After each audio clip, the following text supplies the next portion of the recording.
On today's show, the Milwaukee Bucks blown out by the Miami Heat at Las Vegas Summer League, and we've discussed the roller coaster nature of this Bucks team. They've had some good moments, they've had some not so good moments in Vegas, but what does it really matter for these particular players looking to get some rotation minutes on the Bucks? What should we take away from Vegas? They do have one more game to go. And then we might just dip our toes into one last little bit from the chat with John Horst and the local media in Milwaukee, because there were some interesting takeaways. So we'll get to all that. Let's get started. You are Locked On Bucks, your daily Milwaukee Bucks podcast, part of the Locked On Podcast Network, your team every day.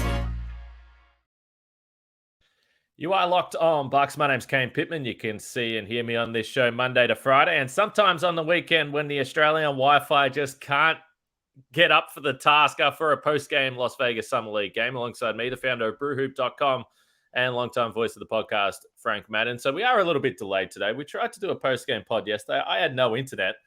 So we're doing it here early on a Saturday morning for me, Friday night for Frank. As you all know, we don't have much better to do. So we thought we may as well talk about the Summer League Bucks. They went down to the Miami Heat.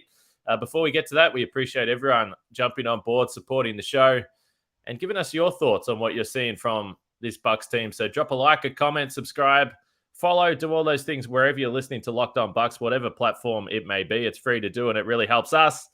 91-72 was the final, Frank. And it's been interesting across Summer League so far. I believe I said a statement along the lines of, after game one, it was the best Summer League basketball I've ever seen the Bucks play. And that was the height of optimism. We've seen some really nice moments from these young players that we've been excited to watch. But clearly, the last two games has been challenging. This game against the Heat, again, the Bucks just really, offensively in particular, not able to get much going at all. They have not shot the three well from the outside, which I think was an expectation coming in. So I don't know if you've got specific takes from this game, but the big picture thing that I was walking away from this game, just looking at this offense trying to function with, honestly, at most times, four guys on the floor that weren't really a threat from the outside. It doesn't seem like the personnel in this Summer League team is anything you would ever see in any modern-day NBA team right now. So how much should we actually care about how bad this offense looked the last few games? I think there's a couple things I think about, right? I think we're trying to get a sense of where, especially the rookies, but also to an extent, a guy like MarJon Beauchamp, especially since we've seen him for a year now, trying to get a kind of sense of where they are heading into, this coming season. And I think so. There's two pieces. I think one, it's figuring out like, are any of these guys going to play this year? And if they do, can they be like decent contributors, or, if they play, is it going to be just like, man, avert your eyes, like they're just not ready? So I think there's that's part. I think the most obvious calculus that we're doing. I think the sort of the separate thing that everybody's trying to do as well is just, and the harder part, to be honest, is say, what is the long-term value of these guys? Like what is the distribution of potential outcomes that you might see from these guys? And I think there are some of the advanced metrics that, that seek to try to project young players.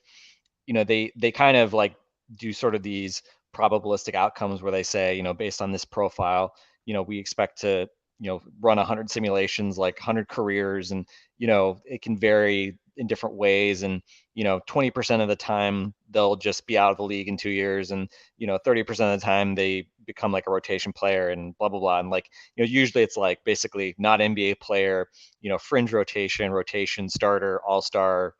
Usually it stops with all-star, but like something like that, right? We're trying to like bucket like in some distribution of outcomes. And I think as we're watching this, we're all trying to figure out like, okay, are any of these guys popping?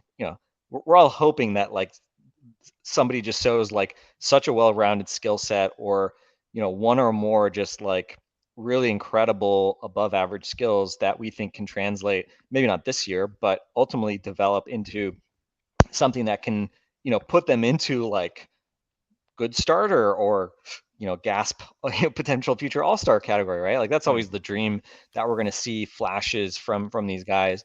And so, I think the long-term prognosis piece is hardest, especially given that this year's group, I think, skewed, younger, right? You look at the rookies, Andre Jackson, Chris Livingston, extend that to Amari Moore, who does have a two-way, Jazion Gortman, who might have a chance at a two-way. Those are four guys that obviously like none of us have watched like in this type of setting. Like, yeah, maybe you saw, if you're a big college fan, maybe you watched, Andre Jackson at UConn last year, given that they were the champion and went a long ways. But, we probably haven't seen these other guys a whole lot. So I think that those are kind of the two lenses that I'm always kind of viewing this stuff with. And then I think they're sort of like, I would almost divide in two further pieces. It's like one is like, do we see like flashes of skill? And this is where like the eye test stuff, right? Like, are guys doing stuff that just looks like, okay, that's an NBA type of capability that guy has, right? Like Jazion Gortman is a good example, right? Like physically, the physical tools there, like you look at his numbers, like very unspectacular, but you look at just the way he kind of like moves on a basketball court, some of the hesitation stuff, getting to his own shot. There's something there that's like not just like random dude in a summer league who's never going to sniff the NBA, right? He may never sniff the NBA, but feels like there's something there. And I think like when you think about guys just making like outrageous plays, like I mean, think back to a guy like, Giannis, right? The best example. Giannis didn't have like incredible stats as a second year guy in Vegas. I think he put up like 18 points per 36 on 57% true shooting.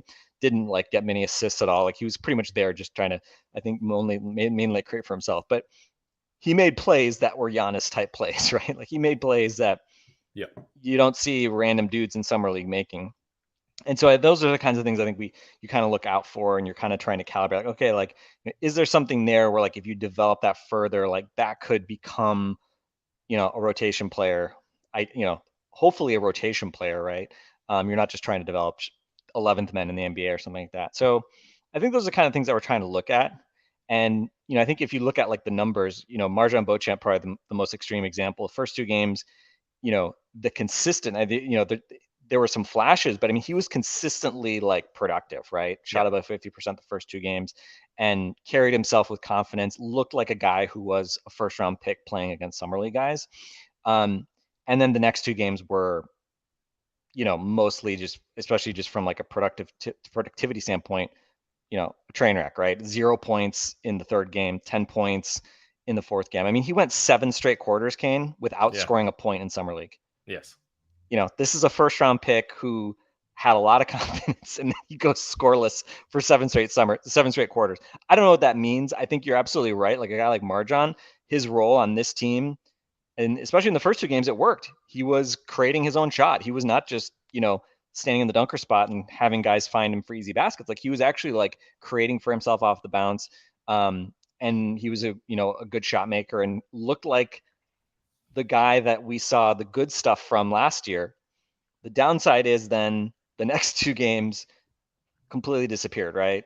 And didn't look assertive and looked like a guy who needed real NBA players around him who are much better than him, i.e. the Bucks actual starters and the Bucks actual rotation players, in order to draw attention and get him easy shots, right? Which is what he's going to have in the regular season, provided he gets minutes. He's like sort of tell ourselves like, well, it doesn't really matter because, you're not there with good players. But for the most part, I mean, that's true for most of these teams. I mean, there's not, nobody's got Chris Paul playing point guard for them. Some point guards are actually obviously.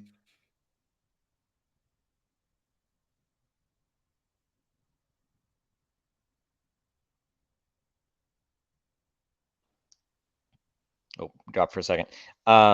So I think we can like kind of build in excuses. I think probably the other thing I would note, I mentioned this on Twitter the other night, but if you look at like statistically over the last decade, who have been some of the least productive Bucks players in summer league, the two funny guys that jump out are probably the two best players the Bucks have drafted, Malcolm Brogdon and Dante DiVincenzo. So just to kind of make it all the harder to figure out like, what does any of this mean? Like, do we put any stock in this? Consider in 2016, Malcolm Brogdon couldn't shoot at all in summer league. I remember that shot. His shot does not look like it should stretch out very far. The way he shoots, everybody can picture Brogdon shooting. And I just remember sitting in Vegas thinking like, man, it doesn't look like he can get the ball to the rim on a 23'9" 3-point line. He had a 38% true shooting. He had like a 10, or actually it was like 11 PER because he had a very good assist to turnover ratio. I think he was like 22 assists and 3 turnovers in that Vegas stint that he had, but like didn't seem like he could really score effectively. Very low efficiency, couldn't hit the three.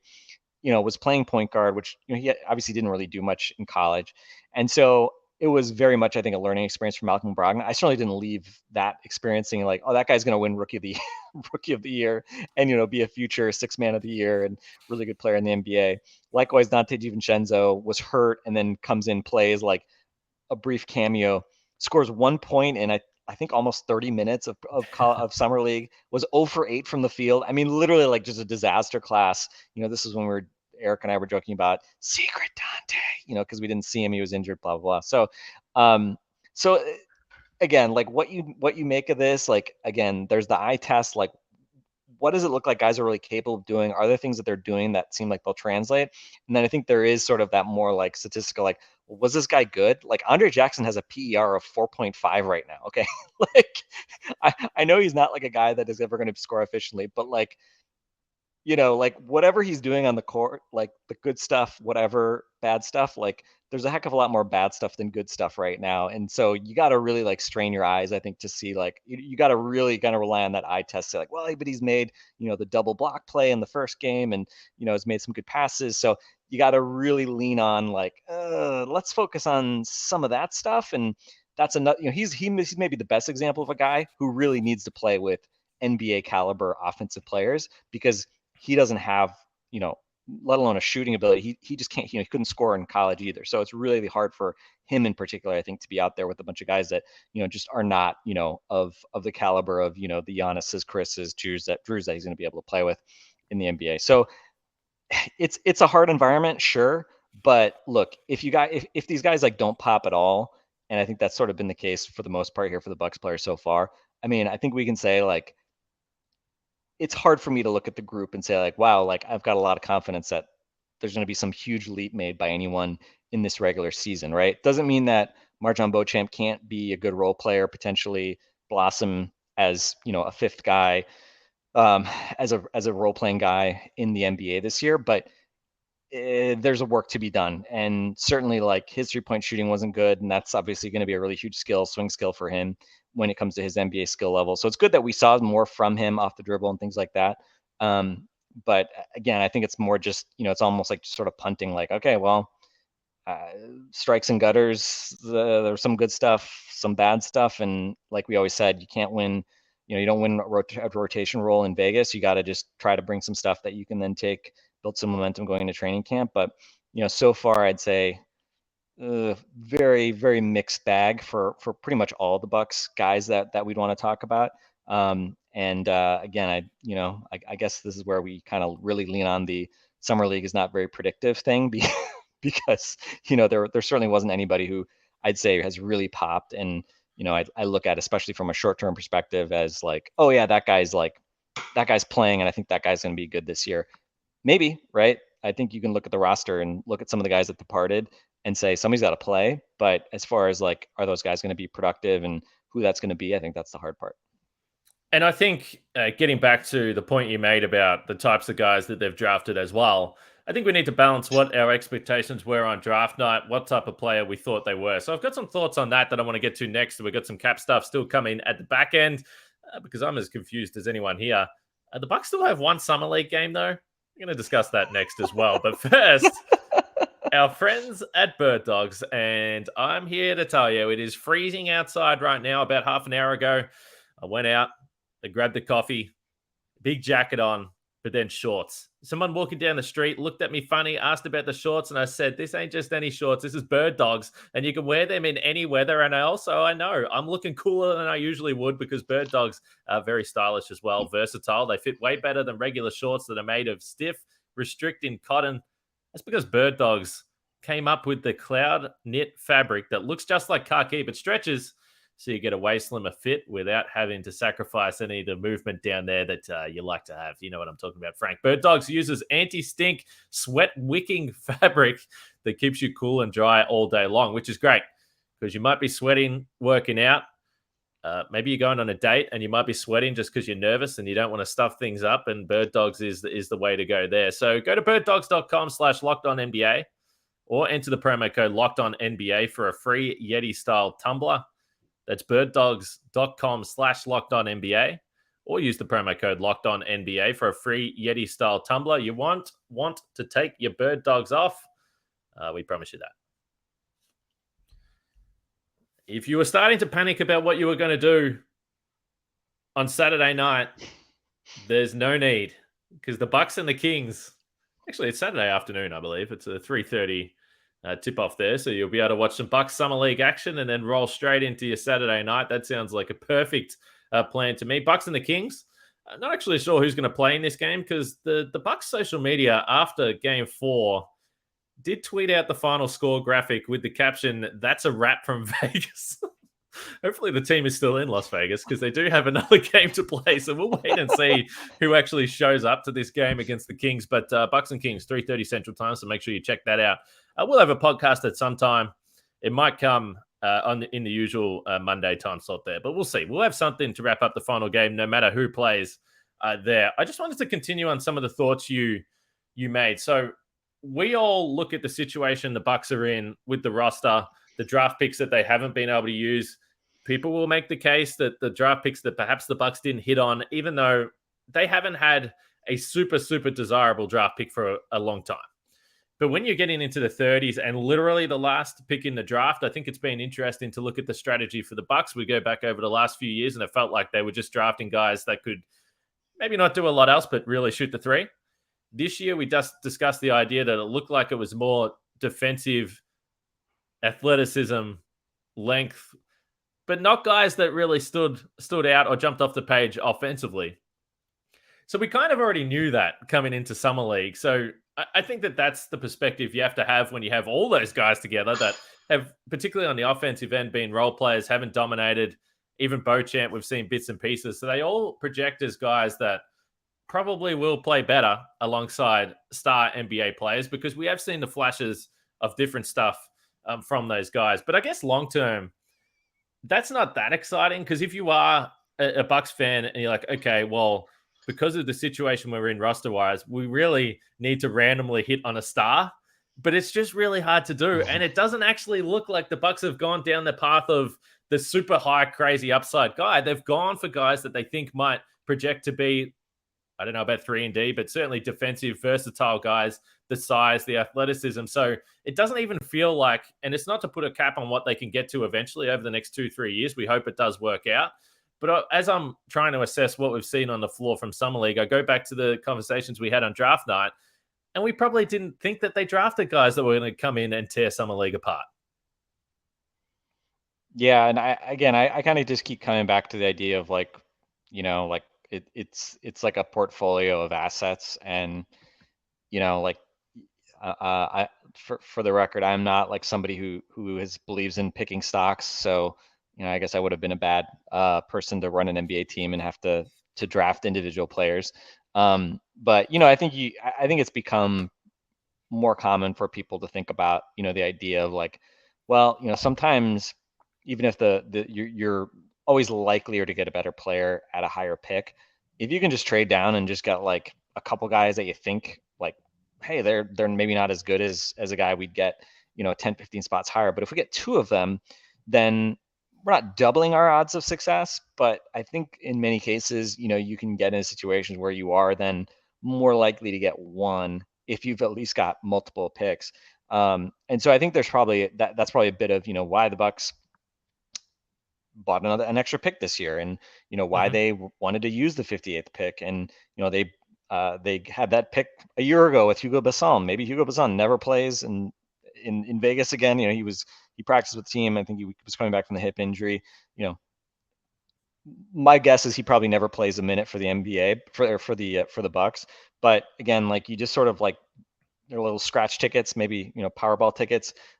Not so much maybe when you're drafting late in the second round, but if you just give yourself kind of multiple chances, again, you just hope that somewhere along the line that one of these guys can hit. Because let's be honest, I mean, if the Bucks could get like one good starter, Yes, it's last big. year, this year, even next year, it'd be huge. I mean, that's a huge get, especially now with these rookie deals, even for second round picks being up to 4 years. We saw both of the new guys get 4-year deals, only a couple of years guaranteed. So ironically, I guess Chris Livingston got more guaranteed money than Andre Jackson, I think, which I'd say Andre Jackson probably can look at his agent and be like, dude, seriously, you let Clutch just wreck you on the negotiating table like that. Like I can get more than Chris Livingston, but whatever. But yeah, honestly, I think it's just like, get more opportunity. I think that having 3 two-way spots, I think helps every team. But I think it's an opportunity that I was going to call it exciting, like maybe not, maybe exciting for the sickos like us. But I think it is, another option to just basically say like, all right, well, maybe one of these guys hits, right? I mean, last year you got AJ Green, who hit enough that you now are giving him a real NBA contract. It was interesting. John Horst, I think in Eric's discussion with him, I mean, sort of alluded to like them believing that AJ Green could, like he doesn't necessarily need to just be like a 3-point specialist. Like they think he could develop into, a more more well-rounded. That's my language, not John Horst, but that he could unlock potentially more dimensions to his game. I'm maybe not so optimistic on that, but that's okay. So yeah, I mean, I think honestly, it's just about like, we talk about like, well, all these guys like are like 2 threes, right? Like maybe some of them, Chris Livingston, maybe he profiles more like a small ball 4 even, but like, I think that's fine, to be honest. Cause like, I don't envision a world where like all these guys are going to have earned minutes. So if you have, maybe the most useful position when you're contending is finding these like defensive wings that can actually like do something offensively, ideally shoot, but with Andre Jackson, it probably would be other stuff besides shoot. So yeah, I mean, if you basically just draft a bunch of guys who fit that profile, you alluded to it, like fit an athletic profile and that could become good defensive players, like there's a clear line for them, clear trajectory for them to be good defensive players.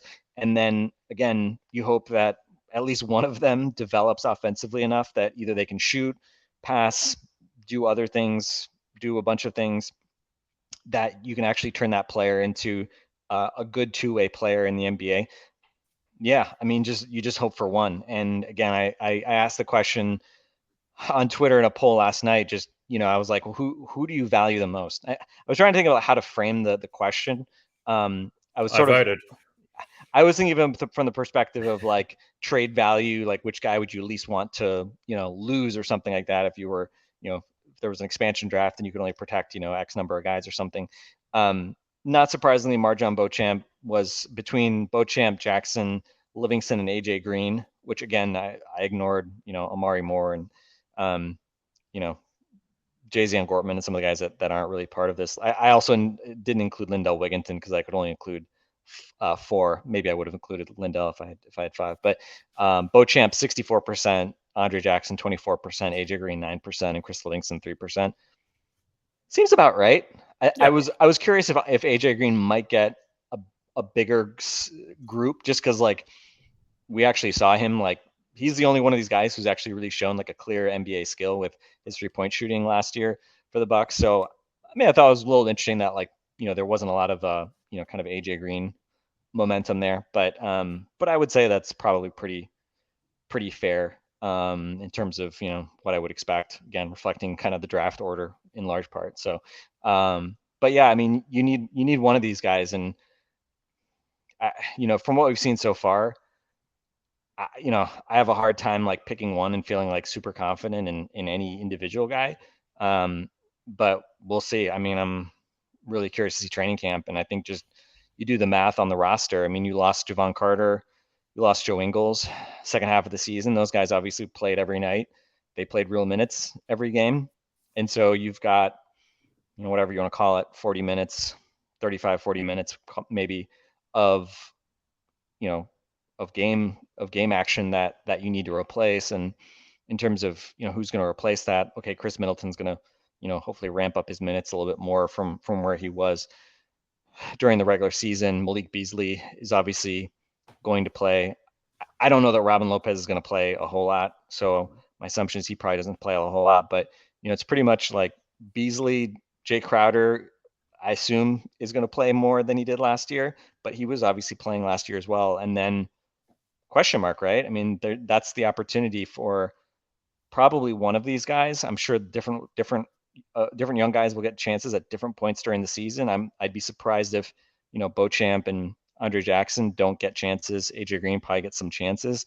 But there's probably, like one full-time equivalent role here that is going to be available throughout the season. And I think the question is, like, does anybody, really pop to the point that, like, they claim that spot and, by playoffs, like, they actually are in that discussion? Because as you always point out, like, really, for a team like the Bucks, like, it's ultimately just like a top 8 question, right? Like, it's all fine to be a good 10th man as a rookie. That's cool, but are you going to play in the playoffs? Like, probably not.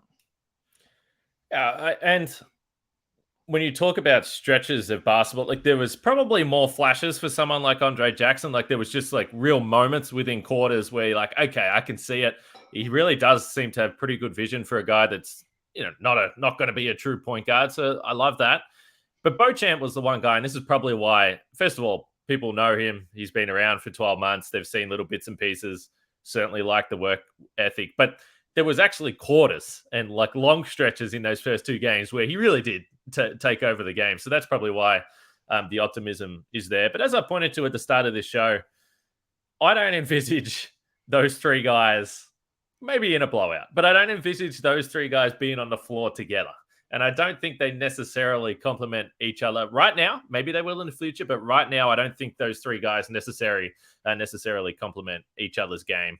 And that's where you throw a Chris Middleton in there and a Brook Lopez and a Giannis, and I think that all those guys potentially could show a little bit more. And I agree with you. For the Bucks, at this point in time when you're drafting in the second round, you probably look at who can be a rotation guy or an every night player, and that would be a big win. Even though, as a fan, you like to dream a little bit bigger than that.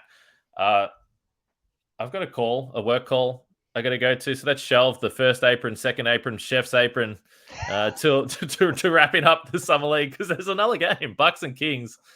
Any final thoughts on the Miami game or anything we've seen here, or anything else you just want to get off your chest here, Frank?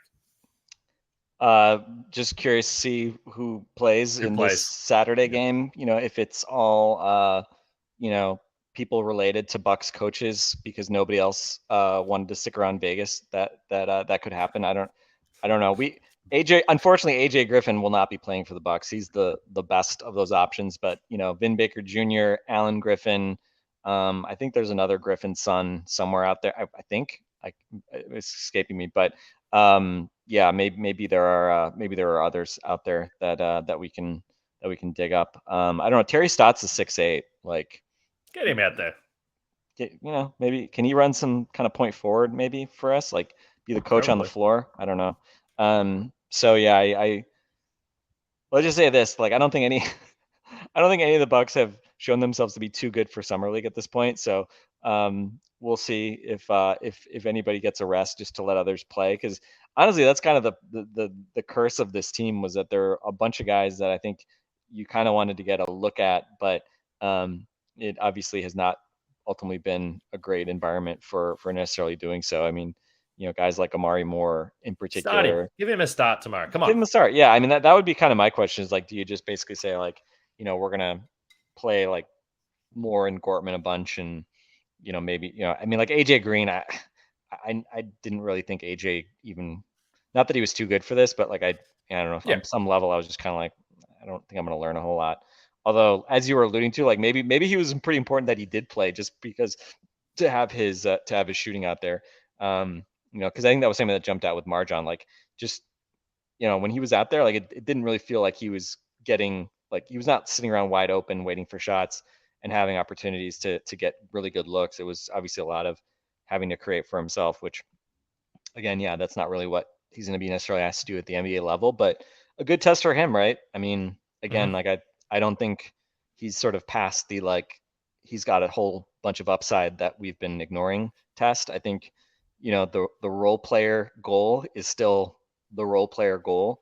But now I think, obviously, for all these guys, I think it's probably pretty similar, right? Like, I don't think anybody's worrying too much about stardom at this point. Like, try to figure out how you can be an NBA player and be a guy that contributes to any NBA team, and obviously for a team like the Bucks, with the goals that they have, the ambitions that they have, the level that the rest of the team is at, it's not easy being a rookie for sure.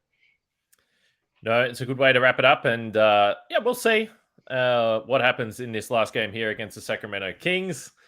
We'll have a podcast at some point, as I mentioned, whether it comes straight after or it might just be the usual Sunday night special, and we'll get it up for you for your Monday morning over there in the US as we start a new week. And really after this, it's going to be interesting. We'll be able to talk some big picture stuff with the Bucks. We are leading up to the FIBA World Cup as well. There'll be a couple of players that might be worth watching there or discussing. We're not sure what's going to happen with Giannis, but the basketball won't stop, that's for sure. So keep it locked on this podcast, Locked On Bucks, and let us know your thoughts on everything we discussed. Are you feeling positive? Or are you down in the dumps about the Summer League Bucks? All right. Enjoy your weekend. We'll speak to you next time.